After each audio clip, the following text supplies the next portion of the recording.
দেখতে দেখতে একদিন শুনবেন আপনাদের এই পরিচিত আনিসুর রহমান আশরাফি, যে আপনাদের গ্রামে আসতো, বয়ান করত, হঠাৎ একদিন শুনবেন সেও নাই, সেও হারিয়ে গেছে অন্ধকার। এটাই বাস্তবতা, এটাই চির সত্য। এতটা চির বাস্তবতায় আমরা ভুলে যাই কেমনে। ভাই, যুবক ভাই, নামাজ না পড়ে কেমনে থাকো? মুসলমানের বাচ্চা তুমি, তুমি হিন্দুর সন্তান না, তুমি ইহুদির বাচ্চা না, তুমি খ্রিস্টানের বাচ্চা। কেমনে নামাজ না পড়ে, কি দেখতে দেখতে, কি করতে করতে জীবনটা, দিনটা, রাতটা শেষ করে দিল। আহারে আফসোস, আমার বড় আফসোস লাগে। একটা সুস্থ সবল 16 বছরের, 14 বছরের, 18 বছরের ছেলে মেয়ে কি কারণে, কি বুঝে একটা সেজদা দেয় না, এক ওয়াক্ত নামাজ পড়ে না? আরে বোকারে, তুই কেমনে এত বোকা হইলি? কি কারণ থাকতে পারে? কি অতিরিক্তটা তুমি পেয়ে গেলা? কি এমন সুখ পাইলা, কি এমন স্বাদ পাইলা, কি এমন আনন্দ আর মজা পাইলা যেটা আমরা কেউ পাইলাম না? যে মজার, যে সুখের জন্য তুমি তোমার আল্লাহকে ভুলে গেলা, একটা সেজদা দিলা না, এক ওয়াক্ত নামাজ পড়লা না। আরে জানোয়ার, তুই কেমনে ঘুমাইবি? জানোয়ার, এই হাইওয়ান, কেমনে ঘুমাইবি? আরে নাফরমান, কেমনে ঘুমাইবি? তোরে যদি ঘুমের মধ্যে ফেরেশতা লাথি মারে, তোরে যদি ঘুমের মধ্যে ফেরেশতা মাথা তুলে আসার মারে,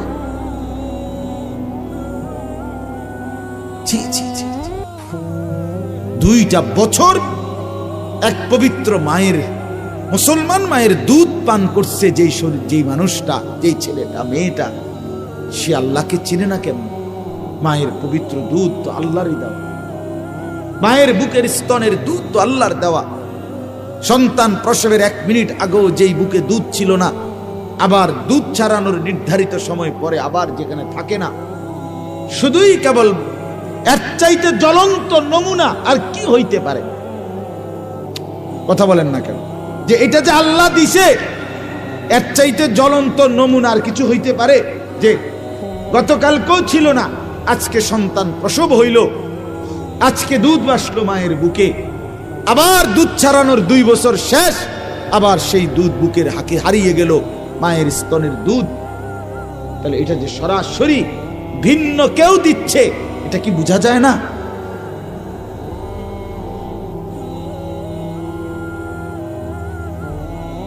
সেই পবিত্র মায়ের দুধ 2টা বছর, 1 দিন 2 দিন না, যে সন্তানটা গ্রহণ করলো আল্লাহর, সেই তুমি কেমনে নামাজ পড়ো? এই ছেলে,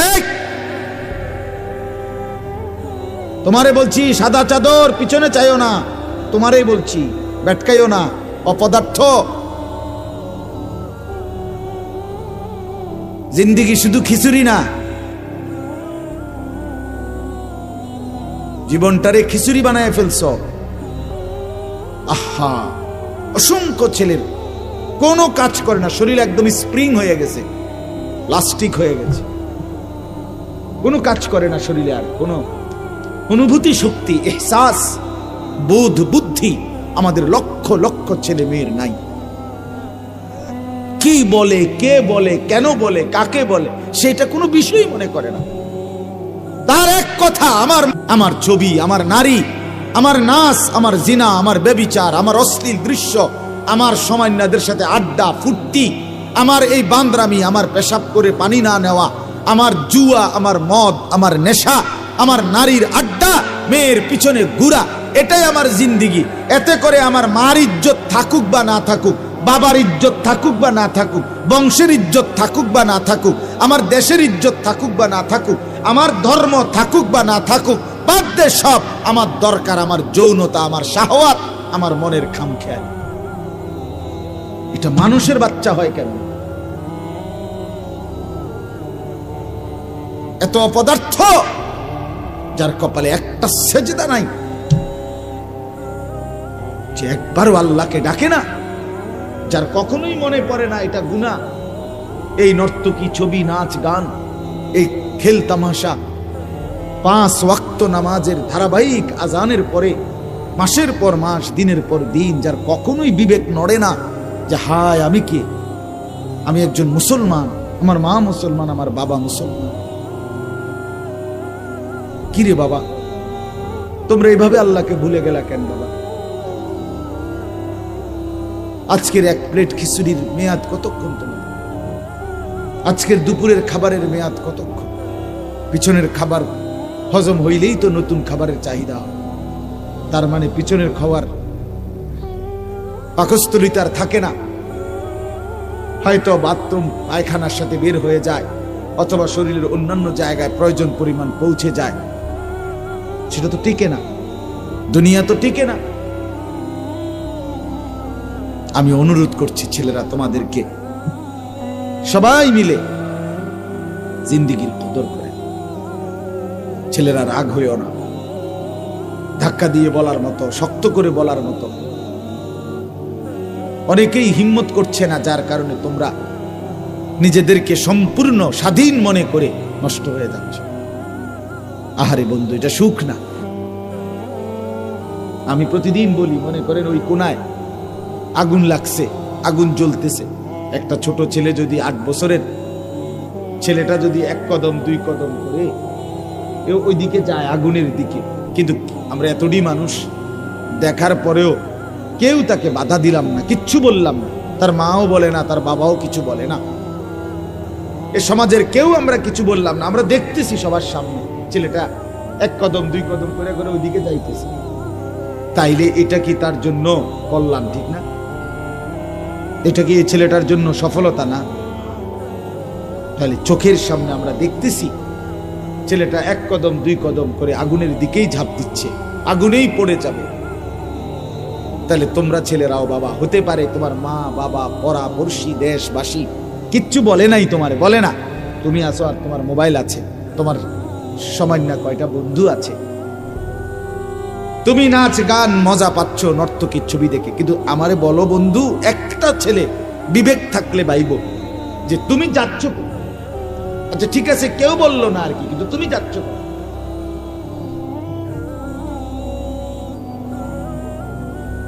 তোমার পরবর্তী প্রত্যেক কদম যত বাড়ছে, প্রতি কদম বাড়ছে তো তুমি আগুনের দিকে যাচ্ছ, তুমি তো জাহান্নামের আগুনের দিকে যাচ্ছ।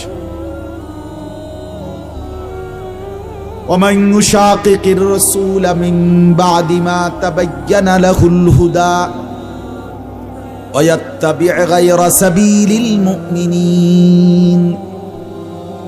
রব্বুল আলামিন বলেন, 23 বছরে আমার রসূলের মাধ্যমে আমি রব্বুল আলামিন যেই হেদায়েতের বাণী স্পষ্ট করে দিলাম, এবার যারা আমার রসূলের হেদায়েতের বিরোধিতা করবে এবং আমার ইমানদার মুমিন নেককার বান্দারা যেই পথে চলে সেই পথের উল্টো পথে যে চলবে, আল্লাহ বলেন আমার রসূলের দেখানো পথের বিরোধিতা যে করবে, আমার মুমিন ইমানদার মুত্তাকি নেক বান্দারা যেই পথে তার উল্টো পথে যে চলবে, নুয়াল্লিহি মা তাওয়াল্লা ওয়া নুসলিহি জাহান্নাম। আল্লাহ বলে আমিও তারে সেই উল্টো পথে চালাইতে থাকব, একদিন তাকে চলতে চলতে ধাক্কা মেরে জাহান্নামে ফেলে দেব। খোদার কসম, এটা কোরআনের আয়াত। ওয়া নুসলিহি জাহান্নাম। বাচ্চাটা তো পুকুরের পারে মজা পাচ্ছিল, পানি নিয়ে খেললা, তো পানি নিয়ে খেলতে খেলতে দুষ্টমি করতে করতে তো হঠাৎ বাচ্চাটা পানিতেই পড়ে গেছে আর ডুবে মরে গেছে। কেউ তাকে বাধা দেয় নাই, সে তো মনে করছে বড় ফুর্তিতে আছে, কিন্তু সে যে কিছুক্ষণ পরে ডুবে গেছে। অসংখ্য ছেলে মেয়ে আজকে মনে করতেছে কেউ তাকে কিছু বলে না, বিশ্রী বিকট চুল, জন্তু জানোয়ারের মতো কাফের মুশরিক বেঈমানের চুল, যার কারণে আপন মা বাপ ভয় পায়, মা বাপ ভয় পায়, মনে করে যে গাদ্দার মতো চুল তার, তে তো আমি বাপেরে জাতা দিয়ে ধরে নেব। হ্যাঁ, এজন্য হয়তো আতঙ্ক, যার কারণে বলা ছেড়ে দিছে। আর সে মনে করছে আমি রঙিন ঘুড়ি উঠছি, কিন্তু এর পরিণতি কোথায়? এর শেষ কোথায়? প্রতিটা মিথ্যার শেষ কোথায়? প্রতিটা চুরির শেষ কোথায়? প্রতিটা সুদের টাকার শেষ কোথায়? প্রত্যেকটা নাচ গানের শেষ কোথায়? খোদার কসম নবী বলছে, ওয়া ইন্নাল ফুজুরা ইয়াহদি ইলান নার, প্রত্যেকটা গুনাহ টেনে নিচ্ছে জাহান্নামের। কিসের দিকে বলেন না রে বাপ? জাহান্নামের, জাহান্নামের, জাহান্নামের দিকে। প্রত্যেকটা গুনাহ আপনাকে আমাকে জাহান্নামের দিকে টেনে নিচ্ছে। যদি না ফিরে, যদি তওবা না করি, যদি এই দুনিয়ার হায়াতে থাকতে ফিরে না আসি। আল্লাহ তাআলা আমাদেরকে বুঝ দান করেন। আজকে এতটুকুই আপনাদের কাছে মূল বক্তব্য। হায়াতের কদর করেন, হায়াতের কদর করেন, হায়াতের কদর করেন। আমি প্রত্যেক দিনে কয়দিন টানা বলতেছি, বাবা সবাই মনোযোগ দিয়ে শুনেন এই 10টা মিনিট কথা। হায়াতের কদর করেন। আমাদের জীবনটা ওয়ান ওয়ে রোড। আধুনিক যে রাস্তা, আধুনিক রাস্তার নিয়ম হলো ওয়ান ওয়ে। এই যে 4 লেন রাস্তাগুলো, যেমন আপনি এদিক দিয়ে গাড়ি নিয়ে ঢুকছেন, এবার আপনার কাজ হইলো আপনাকে শুধু সামনের দিকেই যাইতে হবে, এদিক দিয়ে, এদিক দিয়ে আবার ফিরতে পারতেন না। কথা বুঝছেন নি? আপনি যদি আবার পিছনে আসতে হয়, তাহলে আপনার ইউ টার্ন নিয়া এদিক দিয়ে আইতে হইবে, নাকি এদিক দিয়ে আসা যাবে? আর না, আমাদের এইসব রাস্তা না, ওই যে বড় রাস্তার কথা বলতেছি, ওয়ান ওয়ে রোড যেগুলো, ডিভাইডারওয়ালা রোড যেগুলো, যেগুলোর মাঝখান দিয়ে কি আছে? আইল্যান্ড আছে, ডিভাইডার আছে, এগুলো ওয়ান ওয়ে। ঠিক ছেলেরা এমনি শোনো, বাবা মোবাইল এটা বাদ দাও, এটা বাদ দাও, এমনি শোনো, এমনি শোনো, 10টা মিনিট এমনি শোনো, মনোযোগ ভালো হবে। জি বলতেছি, আমাদের এই হায়াত মোবাইল হাতে ধরে রাখলে শোনা হয় না, বুঝাও হয় না কিছু। এই গোড়ার গাছ এটা লইয়েই ব্যস্ত, এই আকাম লইয়েই ব্যস্ত, জিন্দিগিটাই মোবাইল। আসো মোবাইলের দিকে চাইয়া, কান দেও মোবাইলের দিকে, ট্যাঙ্গালগি দেও মোবাইলের দিকে চাই, চুলেরে নিজে নিজে লারে টানে ফিচ্চায় আউগায়, হ্যাঁ তার সিরা প্রতিবন্ধী নিজে নিজে। অনেক পোলাফাইন আমি দেখি যে নিজে নিজে এরকম করে চুলেরে ঘুরায় আনে, একবার কাইত হয়, একবার হতে কি করে, আবার নিজে ছবি। হায় হায়, আমার মনে হয় পাবনার কোনো নাম্বার নাই আগে, আমাদের নাম্বার আছে। পাবনা মেন্টাল হসপিটালের কাছে লোকের নাম্বার আমাদের আছে, আমি এনে ওয়াজ করে আছি। আপনাদের কারো লাগলে নিয়ে, হ্যাঁ ব্যস্ত পাগল দেখতে, হ্যাঁ হ্যাঁ, আমি 1-1.5 ঘন্টা দেখছি। আহা, পাবনা মানসিক হাসপাতাল, এই যে বাংলাদেশে যেটা বড় পাগলের হসপিটাল, আমি নিজে গেছি ভাই, 1-1.5 ঘন্টা ঘুরে ঘুরে দেখছি, আসর থেকে মাগরিব। আহা, একটা দিন আমি ওয়াজে বহুদিন বলছি, কমপক্ষে যদি 200 লোক দেখে থাকি পাগল, কথার কথায়, এরকম ছোট ছোট খোপ খোপ রুম, গ্রিল সহ জালি দেওয়া, ভিতরে ঢুকতে দেয় না, ওদের কাছে ঢুকতে দেয় না, ওই জানালার মধ্যে কথা কম যায় আর কি, তাও সবাইরে ঢুকতে দেয় না, অনুমতি নিয়ে যাইতে হয় বিশেষ। তো যাই হোক, আমি যদি 200 পাগল দেখে থাকি, বিশ্বাস করেন কসম, সর্বোচ্চ 2 জন হবে বুড়া মানুষ, আর 198 জন হবে যুবক ছেলে। বিশ্বাস করেন, সব ইয়াং ফ্লা। আমার চোখে দেখা, আমি নিজ চোখে দেখছি।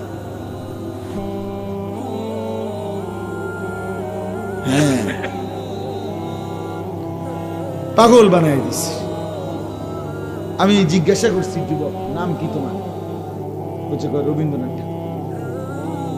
তার নাম রবীন্দ্রনাথ ঠাকুর, তাহলে বুঝাই গেল সে কি বলেন, হাসির বিষয় মনে করেন? আল্লাহ তাআলা যদি আমাদের এই ব্রেন মাথা সুস্থ না রাখে,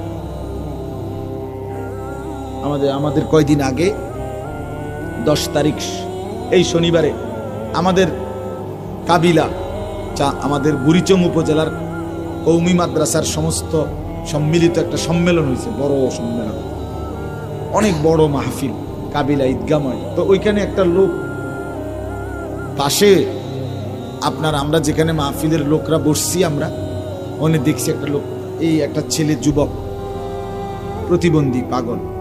আমি তারে দেখছি অনেকক্ষণ, তার দিকে আমি তাকাইছি, আমার এত মায়া লাগছে। সে নিজে নিজে একবার সোফাটার মধ্যে একবার এই পাশে, একবার এই পাশে, একবার কেমন জানে হাত লাড়ে, একবার হাসে, একবার আবার দাঁড়ায়।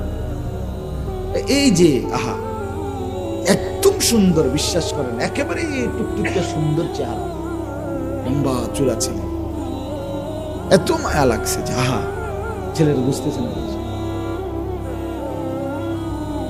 এই জন্য বাবা আমি ধমক দেই এই উদ্দেশ্যে, দুশ্মনির জন্য। আমি দুশ্মন না,